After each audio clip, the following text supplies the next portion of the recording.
날마다 마음을 같이하여 라는 제목으로 함께 은혜를 나누도록 하겠습니다. 교회에서 많이 사용하는 용어 가운데 하나가 코이노니아입니다. 코이노니아.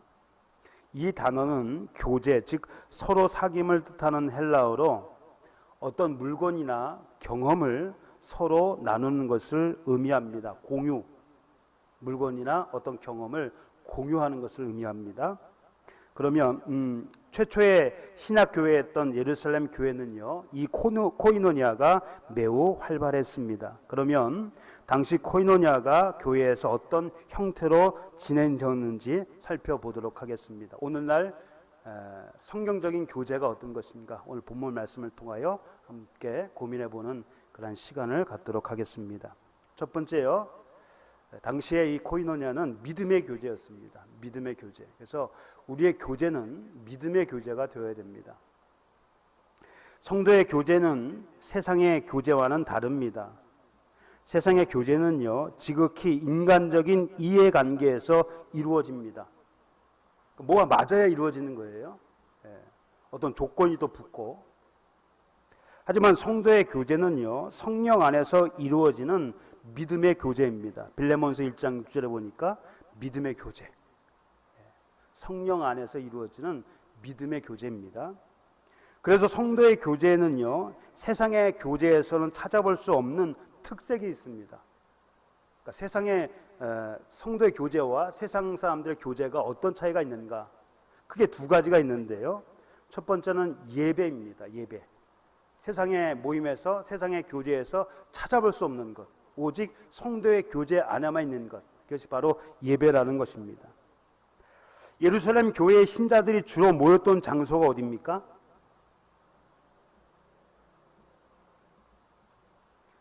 (2장 46절) 날마다 마음을 같이하여 어디에 모였어요? 성전에 모이기를 힘썼다. 성전입니다. 성전에 모이는 것은 그들이 늘 해오던 일이었습니다. 당시 경건한 유대인들은 절기들 뿐만 아니라 하루 3번 기도하기 위해 성전에 모였습니다.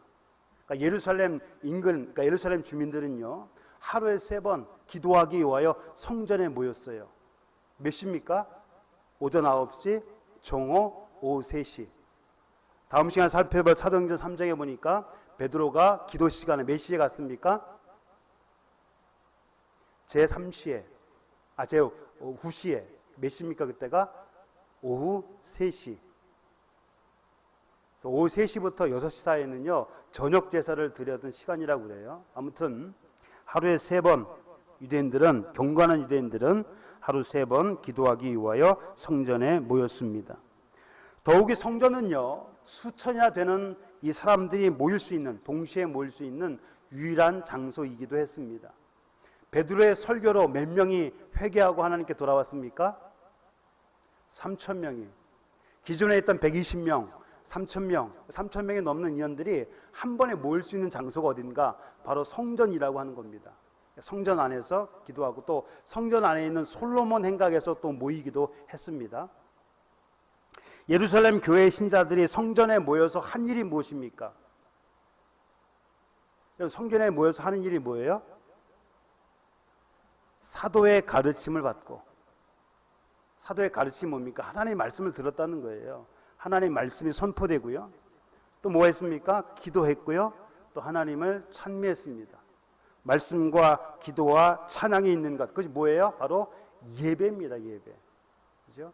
말씀이 있고 기도가 있고 찬양이 있는 것, 그것이 바로 예배. 그러니까 성도의 교제 안에서만 있는 겁니다. 세상의 교제에는 이런 것이 없어요.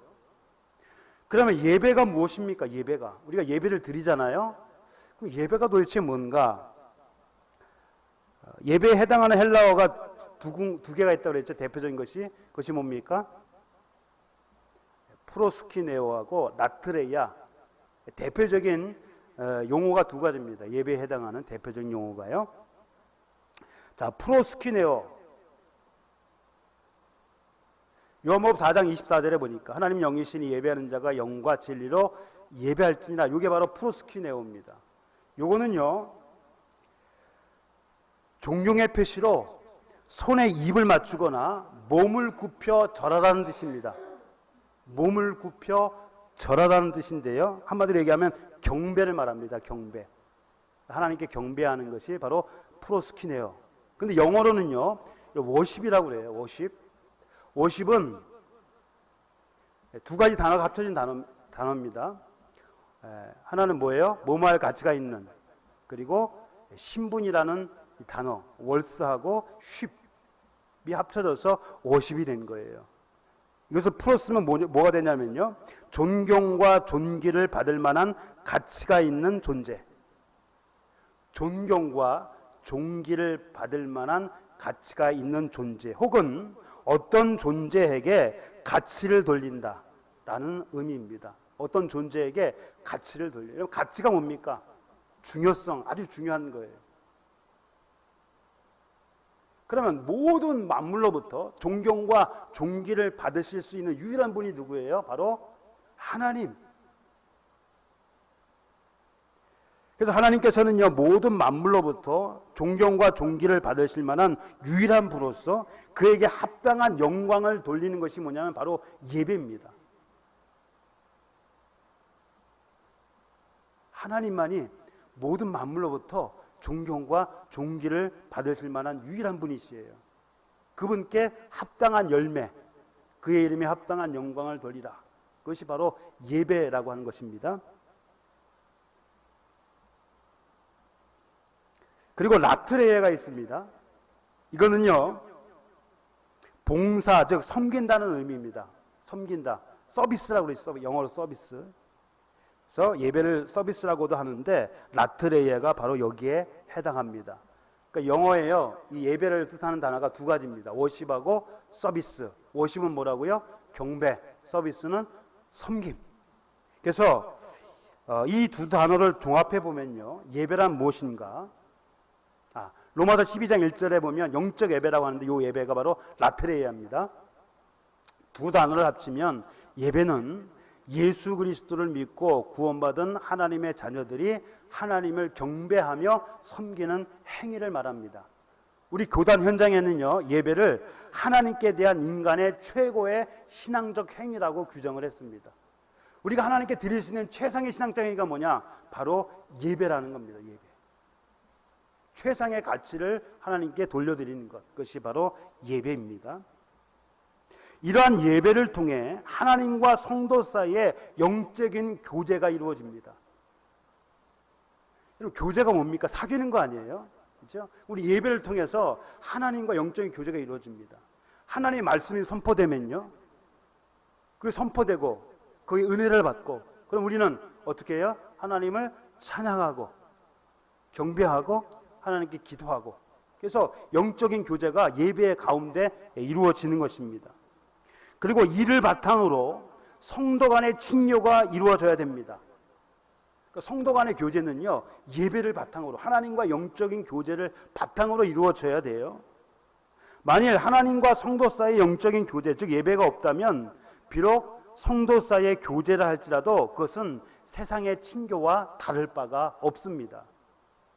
그러므로 성도의 교제는요, 반드시 예배를 바탕으로 해야 됩니다. 그래서 예배는 세상의 교제에서 찾아볼 수 없는 성도의 교제 안에서만 발견할 수 있는 특별한 것입니다. 두 번째, 성만찬이 있습니다. 주의 만찬이라고 하는데요, 예루살렘 교회 성도들은 뭐 했습니까? 집에서 떡을 떼며, 그래서 여기서 떡을 뗀다는 의미는요, 성만찬을 의미합니다. 성만찬. 성만찬이 뭡니까? 만찬이 뭐예요? 저녁 식사잖아요, 만찬이. 하나님께서 제정하신 만찬이에요. 언제 있었습니까? 유월절에. 예수님께서는 유월절 만찬 자리에서 떡을 떼어 제자들에게 주시며 이렇게 말씀하셨죠. 이것은 너희를 위하여는 내 몸이니 이것을 행하여 나를 기념하라. 또 잔도 마찬가지예요. 잔을 주시면서 뭐라고 하셨습니까? 이 잔은 내 피로 세운 새 언약이니 이것을 행하여 마실 때마다 나를 기념하라. 그래서 오늘날 교회에서 성만찬 예식을 거행하고 있습니다. 그런데 대부분의 교회에서는요, 예배를 드릴 때 일정한 형식에 따라 이 성찬 예식을 거행하고 있습니다. 하지만 초대교회 당시에는요, 예찬의 형태로 이루어졌습니다. 이 성만찬이 예찬의 형태로 이루어졌는데요. 예찬이 뭔가? 예찬은요, 헬라어로 아가파이스라 그러는데 이거는 아가페 복수형입니다. 이걸 다른 말로 사랑의 잔치라고 번역을 했는데요. 예찬을 나누는 것인데, 당시에는 교인들이 각자 집에서 음식을 가져와 함께 먹으며 교제를 나누었습니다. 이걸 예찬이라고 그래요.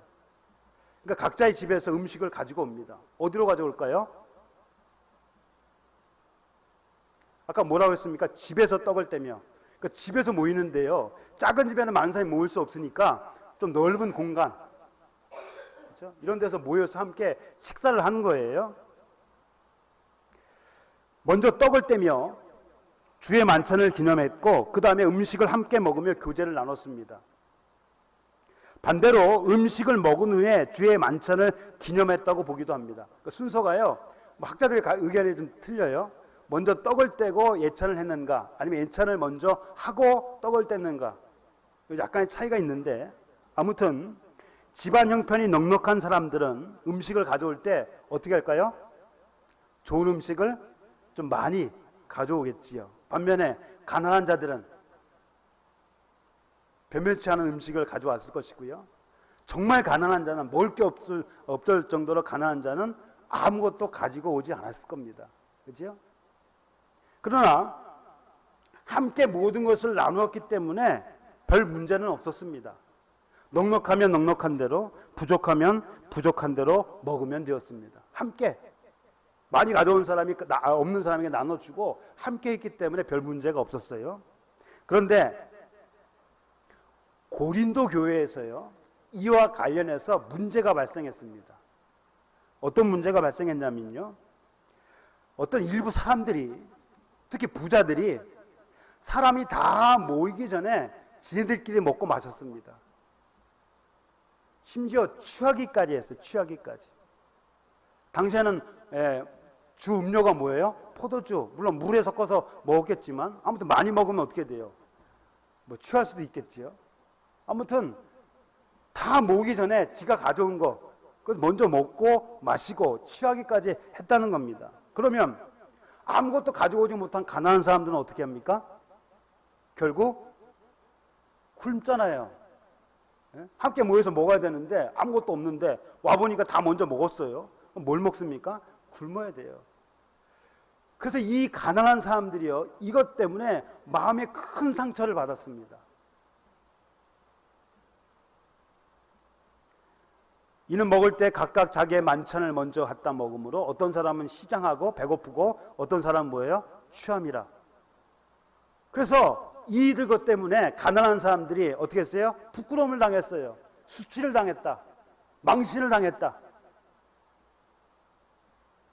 다른 말로 하면 마음에 큰 상처를 입었어요. 이것 때문에. 이러한 행위는 하나님의 교회를 업신여기는 것뿐만 아니라 거룩한 주의 만찬과 예찬을 세상의 연회로 전락시키는 것입니다. 성도의 거룩한 교제가요, 세상의 연락, 세상의 연회, 세상의 모임으로 전락시켜 버리는 거예요. 사랑하는 성도 여러분, 성도의 교제는요, 세상의 교제와는 다르고 또 달라야 합니다.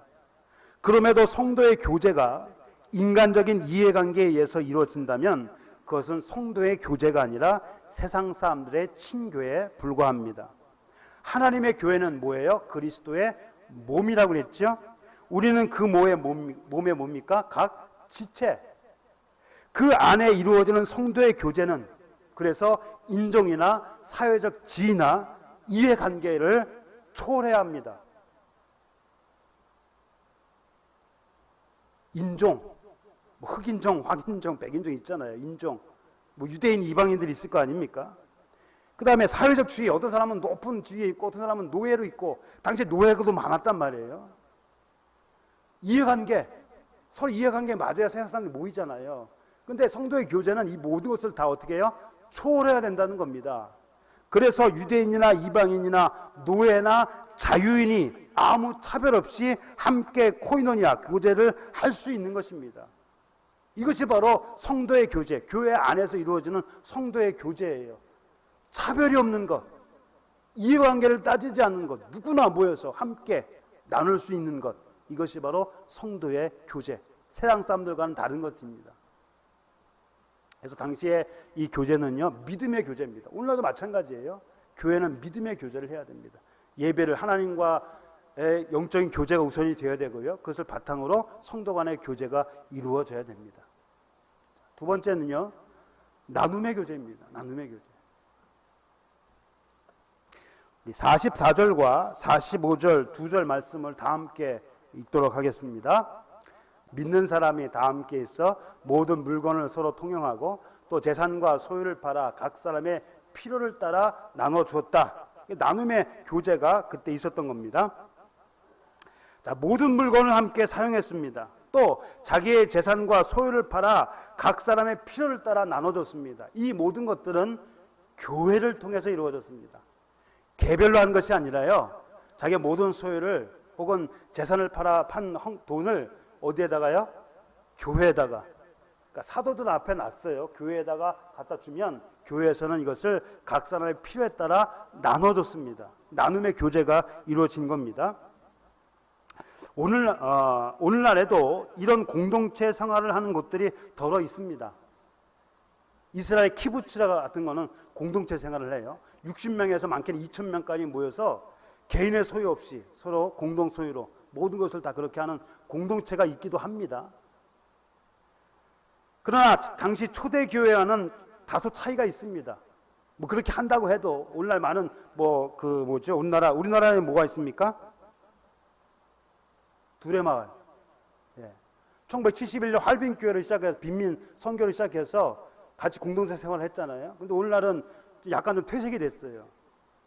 가능한 사람 다 받아고 함께 해야 되는데 그렇게 받을 형편은 사실 안 되잖아요. 너무 많고. 그래서 초대교회와는 다소 차이가 있는데 아무튼 현실적으로는 매우 어려움이 많습니다. 그러나 할 수 있는 대로 그리스도인들은 서로 나누며 살아야 합니다. 제가 언젠가 한번 말씀을 드린 적이 있죠. 남미에 주로 서식하는 박쥐 중에 뭐가 있다고 그랬습니까? 흡혈박쥐가 있어요. 그러면 영화에서 보는 흡혈귀, 영어로 뭐라 그럽니까? 뱀파이어라고 그러잖아요. 그래서 흡혈박쥐가 뱀파이어 배트입니다. 흡혈박쥐인데요. 이 흡혈박쥐는 다른 동물의 피를 빨아먹고 살아요. 크기가 그렇게 크지는 않는데 아무튼 동물에 달라붙어 가지고 피를 빨아먹습니다. 사람에게도 달라붙는다 그래요. 근데 이 박쥐가요, 48시간에서 60시간 안에 피를 먹지 못하면 죽는다 그럽니다. 그래서 자기가 죽을 것 같으니까 다른 동료에게 피를 구걸해요. 나 피 좀 나눠달라. 그러면 필요한 이상 먹은, 정량 이상 먹은 이 박쥐가요, 자기가 먹은 것을 토해가지고 이 박쥐를 먹인다 그래요. 근데 만약 아무런 이유 없이 피를 구걸했는데도 불구하고 아무런 이유 없이 이를 거절하면 나중에 그 거절한 박쥐가 배고파서 다른 박쥐에게 구걸하면 다른 박쥐들이 외면한답니다. 그러니까 이 동물의 세계에서도요, 다 기억하고 있는 거예요. 너 그때 안 줬지. 너 그때 안 줬지. 그럼 어떻게 됩니까 나중에? 그 박쥐는 죽을 수밖에 없죠. 흡혈박쥐가 살아가는 방법, 나눔입니다. 도움, 서로 나눠주고 어려울 때 서로 도와주는 것. 이것이 바로 흡혈박쥐의 삶입니다. 우리는 그리스도의 보혈로 하나된 신령한 공동체입니다. 그러므로 어느 지체가 어려움에 있을 때 외면하지 말고 서로 도와주어야 합니다. 물질이 있으면 물질로 도와주면 되고요. 물질이 없는데 어떻게 도와주나? 위로의 말을 해줘도 되죠. 또 그를 위해서 가장 좋은 도움이 뭡니까? 기도해 주는 것. 물질이 있으면 물질로 도와주고, 물질이 없으면 말은 할 수 있잖아요. 위로의 말을 해주고, 또 그를 위해서 기도해 주는 것. 이것이 바로 공동체의 삶입니다. 나눔의 교제가 그때 당시에 있었고요. 마지막으로 섬김의 교제입니다. 섬김의 교제. 코이노니아와 더불어서 교회에서 자주 사용되는 용어가 또 하나 있습니다. 뭘까요? 디아코니아입니다. 코이노니아와 디아코니아. 이 단어는 한글 성경에 주로 봉사로 번역이 됐습니다. 성경에서는요, 여러 경우에 사용이 되었는데, 음식을 준비하거나 접대, 마르다와 마리아 있지요. 예수님께서 그 집에 방문했을 때 마르다가 뭐 하느라고 분주했습니까? 음식을 준비하느라고. 그 음식을 준비하는 것이 바로 이 디아코니아입니다. 그러니까 대접. 그 다음에 분배하는 일, 구제. 그리고 섬기는 일 등의 이 용어가 사용되었습니다. 그런데 교회의 모든 직분은요, 섬기는 일, 즉 봉사입니다. 교회의 모든 직분은요, 봉사예요, 봉사. 그럼 봉사가 뭡니까? 봉사에는 대가가 있으면 안 됩니다. 그러니까 대가가 없이 하는 것이 봉사예요. 교회의 여러 직분 가운데 가장 큰 비중을 차지하는 직분이 뭘까요? 여기서 비중이란 중요도를 말하는 것이 아니라요, 수를 말합니다. 그러니까 교회에서 많은 직분자들이 있는데 가장 많은 수가 있는 그 직분이 뭐예요? 집사님들. 예. 권찰도 있는데 권찰이 없는 교회도 있어요. 권찰, 집사, 그다음 뭐예요? 권사, 장로. 이제 우리 교단도 여자 장로가 있을 수 있습니다. 남자 권사는 이미 있었어요. 권사는 여자만 하는 것이 아니라요, 남자도 할 수 있는 겁니다. 그리고 장로도 남자 여자 다 할 수 있어요. 권찰도 마찬가지고요. 집사도 마찬가지고요. 근데 안수 집사만은 남자만 하더라고요. 무슨 이유인지는 모르겠지만. 아무튼 여러 가지 직분이 있는데요, 가장 많은 비중을 차지하는 수가 많은 직분은 뭐예요? 집사님들이 가장 많아요. 그렇죠? 자, 그러나 교회는요, 교회 직분은 그것이 무엇이든 소중하고 가치가 있는 것이므로 여기에는 우열이 없습니다. 상하도 없습니다. 교회 직분은요, 서열이 아닙니다. 권사 밑에 집사가 있는 것이 서열이 아니에요. 맡은 직무가 다를 뿐입니다. 아까 우리 교회가 뭐라고 그랬습니까? 몸, 그리스도의 몸이라고 그랬죠? 각 지체가 있습니다. 여러분, 몸에서 서열 한번 매겨보세요. 우리 몸의 서열 1위가 뭡니까? 눈입니까? 머리, 뇌예요? 몸에는요, 서열이 없어요. 각자 맡은 임무가 다를 뿐입니다. 그래서 하나가 영광을 받으면 뭐예요? 다 영광을 받고요, 하나가 아프면 다 고생해요. 환절기에 감기 걸리셨잖아요. 힘들죠? 그럼 목만 아픕니까? 몸이 다 쑤시지고요, 뭐 신경 쓰이고요, 모든 게 다 힘든 거예요. 교회는요, 교회 직분은 서열이 아니에요. 맡은 임무만 다를 뿐이에요. 그래서 어느 교회에서는, 물론 우리 교단에서 그런 교회도 있어요, 직분을 안 부릅니다. 그러니까 대외적으로는 직분이라고 있는데 그 안에서는 직분을 안 불러요. 뭐라고 부릅니까? 형제, 자매. 목사님도 형제님, 장로님도 형제님, 권사님은 자매님. 이렇게 부르는 교단, 우리 교회에 있어요. 우리 교단 중에 아주 유명한 교회인데, 그런 교회가 있습니다. 그러니까 서열이 아니에요, 이것은. 모든 직분은 다 소중합니다. 자, 집사를요, 집사를 헬라어로 뭐라고 그랬냐면요, 디아코노스라고 합니다. 집사를 헬라어로 디아코노스. 이 단어는 하인, 사환 등을 가리키는 용어입니다. 종, 하인, 사환. 특히 식사 때 시흥드는 사람들을 가리켰는데요, 이것이 초대교회에서는 섬기는 자 혹은 봉사하는 자의 의미로 사용되었습니다. 이 단어에서 디아코노스, 이 단어에서 디아코니아가 유래한 것입니다. 자, 예수님께서는요, 12 제자를 식사 때 시흥드는 종에 비유했습니다. 12 제자를요, 식사 때 시흥드는 시중, 디아코노스에 비유를 했어요. 자, 누가복음 17장에 나와 있는데요, 자, 종들이, 하인들이 밖에서 일을 하잖아요. 그렇죠? 자기가 맡은 일을 하고 오잖아요. 하루 종일 고생을 하고 집에 옵니다. 그러면 주인이 뭐라고 얘기할까요? 야, 고생했으니까 이리 앉아서 같이 식사하자라고 할까요? 뭐라고 합니까? 주인이 내가 먹고 마시는 동안에 뭐 하라고요? 수정 들고 너는 그 후에 먹고 마시라. 주인들이 그렇게 하지 않겠느냐라고 하는 겁니다. 명한대로 하였다고 종에게 감사하겠느냐. 이와 같이 너희도 명령받은 것을 다 행한 후에 이르기를 뭐라고요? 우리는 무익한 종이라. 우리가 하여야 할 일을 한 것뿐이라 할지니라. 그렇게 얘기하라. 너에게 주어진 사명 잘 감당했다고 해서 우리가 이 일을 했다 이러지 말고 그럼에도 우리는 무익한 종이라. 그렇게 고백을 하라는 겁니다. 무슨 말입니까? 겸손과 섬김을 강조하신 말씀입니다. 주님의 몸된 교회의 지체인 성도는요, 무엇보다 겸손해야 됩니다. 그래야 섬길 수가 있어요. 겸손과 섬김은 떨어질 수가 없습니다. 겸손해야 섬길 수가 있는 거예요. 교만한 자에게 섬김을 기대하는 건 무리입니다. 왜냐하면 그들은 섬김을 받으려 하지 섬기려 하지 않기 때문입니다. 교만한 사람은요, 섬김을 받으려 해요. 섬기는 걸 싫어해요. 그런 자들이 있는 곳에는 뭐가 있을까요? 그런 자들이 있는 곳에는 다툼과 분쟁이 있습니다.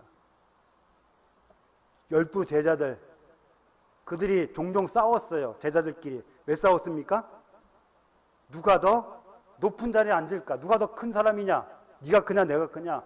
이것 때문에 싸웠단 말이에요. 예수님은 지금 십자가에 못 박혀 돌아가실 그 생각하고 있었는데 그때도 싸웠어요, 서로. 그래서 예수님께서 그 말씀을 하시는 거예요. 예수님 제자들의 발을 씻겨주시면서 뭐라고 했어요? 내가 모범을 보였다. 너희도 이렇게 하라. 겸손해라. 그 다음에 분쟁이 있습니다. 분쟁. 다투니까 분쟁이 일어나잖아요. 대표적인 교회가 뭡니까? 앞에서 말씀드린 고린도 교회입니다. 고린도 교회. 너희 중에 파당이 있어야 너희 중에 옳다 인정을 받은 자들이 나타나게 되리라. 팔을 나누는 거예요, 이거.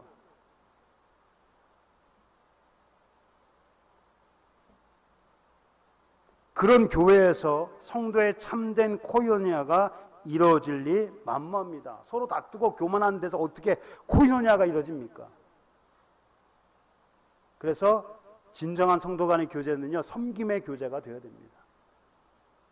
사랑하는 성도 여러분, 예루살렘 교회 성도들은 날마다 마음을 같이하여 열심히 모였고 서로를 위해 기도했습니다. 그리고 자신의 것을 다른 사람들과 나누었습니다. 이러한 일에는 무엇보다 희생이 필요합니다. 신앙은요, 희생이에요. 교회에 모이기 위해서는 뭐가 필요합니까? 무슨 희생이 필요해요? 모이는 일과 기도하는 일에는 시간의 희생이 필요합니다. 시간의 희생 없이 모일 수가 없어요. 그죠? 날마다 모여야 되니까 모여서 기도하고 이 시간이 필요하고요. 시간의 희생이 필요하고요. 또 가난한 자들에게 도움을 주려면 뭐가 있어야 돼? 뭐가 필요합니까? 물질의 희생이 필요합니다. 나 돈이 없으니까 물질 희생이 없어요. 그러면 대신 뭐 하라고요? 기도하라고요. 기도하면 또 뭐가 있어야 돼? 시간의 희생이 필요한 거예요. 그래서 신앙은 희생입니다. 희생이 필요해요.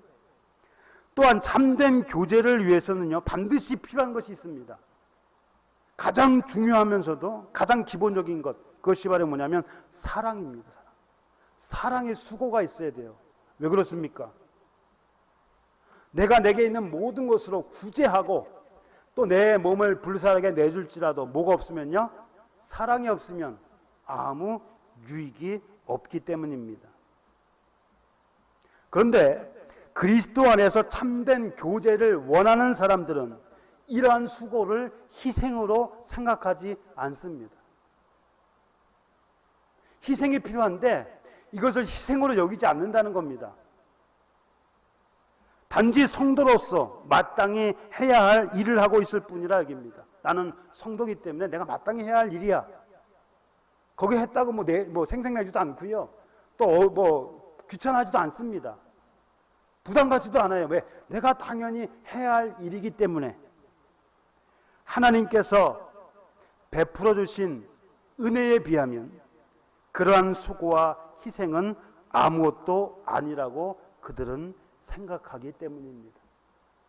왜 그거를 희생이라고 여기지 않는가? 하나님께서 자신에게 베풀어 주신 그 은혜에 비하면 그 수고와 희생은 아무것도 아니라고 생각하는 거예요. 마땅히 내가 해야 할 일. 성도의 교제는요, 이러한 마음을 가지고 겸손히 행해져야 합니다. 그래야 결과가 좋아요. 사도행전 2장 47절 다 같이 한번 읽어볼까요? 하나님을 찬미하며 또 온 백성에게 칭송을 받으니 주께서 구원받은 사람을 날마다 더하게 하십니다. 여러분, 사람들이 고린도 교회를 보면 뭐라고 얘기하겠습니까? 교회가 맨날 싸우고. 근데 어떻게 해요? 이 초대교회, 예루살렘 교회를 보니까 어때요? 서로 나눠주고 서로 기도해주고 이러니까 사람들에게 칭송을 받는 거예요. 결과가 좋습니다. 날마다 마음을 같이해서 겸손히 행하는 모든 일들, 그것이 바로 성도의 교제. 그런 성도의 교제가 아름다운 열매를 맺게 되는 것입니다. 우리 교회가 이런 교제의 삶이 되어지기를 소원합니다. 기도하겠습니다.